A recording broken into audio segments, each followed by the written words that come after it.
I welcome you in the 12th class chapter number 2 of Political Science, Era of the One Party Dominance. एक दल का प्रभुत्व।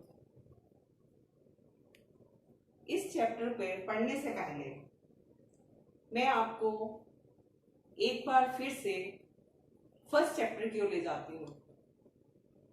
आपने देखा कि जब भारत का विभाजन हुआ तब हमारे सामने बहुत सी समस्याएं थी। देश में एकता की समस्या, रियासतों की समस्या, शरणार्थियों की समस्या, रोजगार की समस्या और लोकतंत्र की समस्या।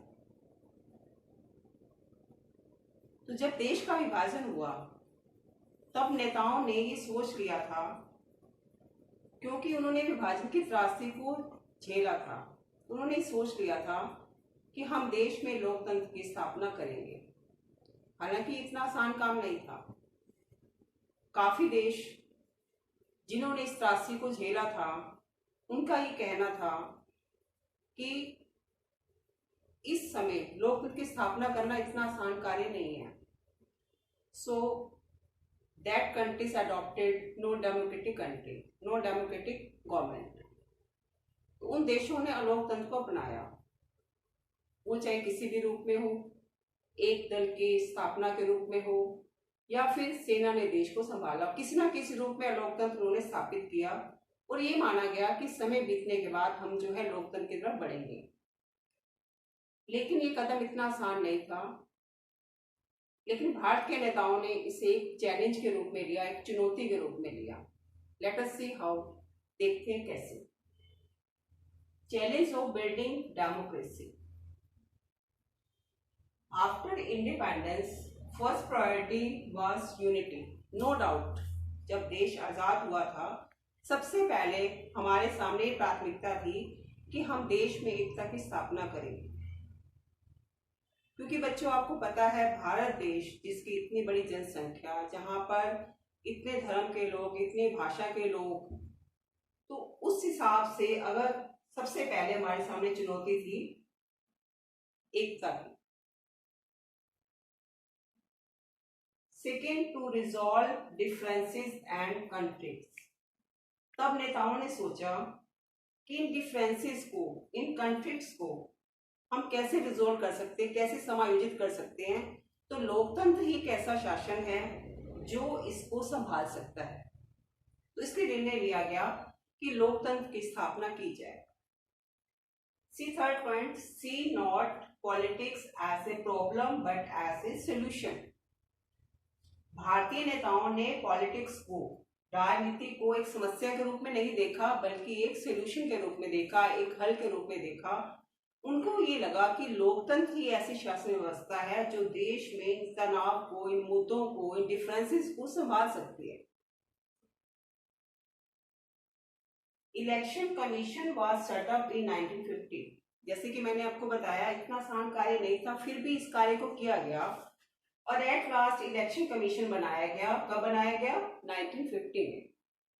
1950 में इलेक्शन कमीशन बनाया गया। और मैं आपको बता दूं कि जो फर्स्ट इलेक्शन कमिश्नर बने थे वो थे हमारे मिस्टर सुकुमार सेन। आप इसको ध्यान रखेंगे, जो हमारे प्रथम चुनाव आयुक्त थे वो थे mister Sukumar Sen. It was not going to be easy fair election. इतने बड़ी जनसंख्या वाले देश में, इतने बड़े डिफरेंसेस वाले देश में, विविधता वाले देश में अगर आप निष्पक्ष रूप से चुनाव करा लेते हैं तो ये कोई इतना आसान काम नहीं था। बहुत बड़ी चुनौती थी हमारे सामने। It was not going to be easy. इतना इजी नहीं था। इजी क्यों नहीं था? क्योंकि इसमें जो है 18 करोड़ मतदाता थे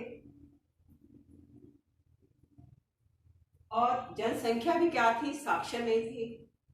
ये आपको पता है, भारत की जनसंख्या साक्षर नहीं थी। 50% लगभग आप कह सकते हैं उस समय जनता साक्षर थी। और गरीबी भी बहुत थी। नए नए हम जो है आजाद हुए थे, हमारे सामने रोजगार की समस्या थी, गरीबी की समस्या थी, इतने सेटल भी नहीं हुए थे। तो ऐसी परिस्थितियों में चुनाव कराना कोई आसान कार्य नहीं था और ये चैलेंज हमारे नेताओं ने लिया। हालांकि इसके बारे में हिंदुस्तान के संपादक ने ये बात कही कि ये क्या है, इतिहास का एक जुआ है, गैम्बल है कि जो इंडिया खेलने जा रहा है और ये शायद सफल नहीं हो पाएगा। आफ्टर दैट, इसके बाद इंडिया ने क्या किया, India's experiment with universal adult franchise, उन्होंने सार्वभौमिक व्यस्क मताधिकार का प्रयोग किया। जब ये प्रयोग किया गया तब भी संसार के सभी देशों ने कहा कि नहीं, ये तो संभव हो ही नहीं सकता, ऐसा लगता है कि जैसे कि एक असफल प्रयोग रहेगा, लेकिन ऐसा किया गया। इसके लिए क्या, मताधिकार सूची बनाई गई, कॉन्स्टिट्यूएंसीज का डिलिमिटेशन किया गया, सीमांकन किया गया चुनाव क्षेत्रों का।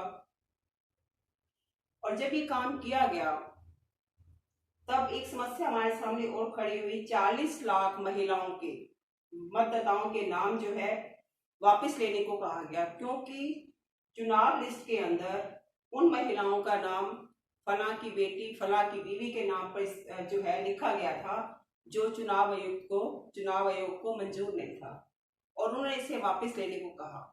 तो ये काम नेताओं को ऐसे लगा जैसे हिमालय पर चढ़ने के बराबर हो, इतना मुश्किल तो ये काम किया गया, उसके बाद ही वापस लेने को कहा गया। और ऐसे हालात में चुनाव करवाए गए।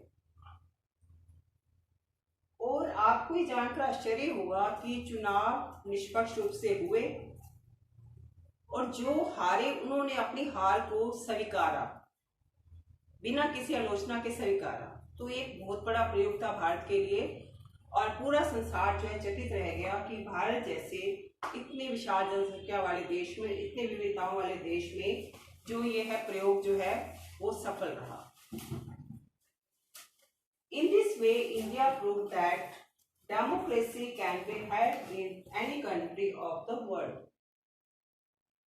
तो इस तरह से भारत ने प्रूव कर दिया कि देश, संसार के किसी भी देश में चुनाव कराए जा सकते हैं, लोकतंत्र की स्थापना की जा सकती है, और भारत ने ऐसा कर दिखाया। तो एक बहुत बड़ा प्रयोग था भारत के लिए।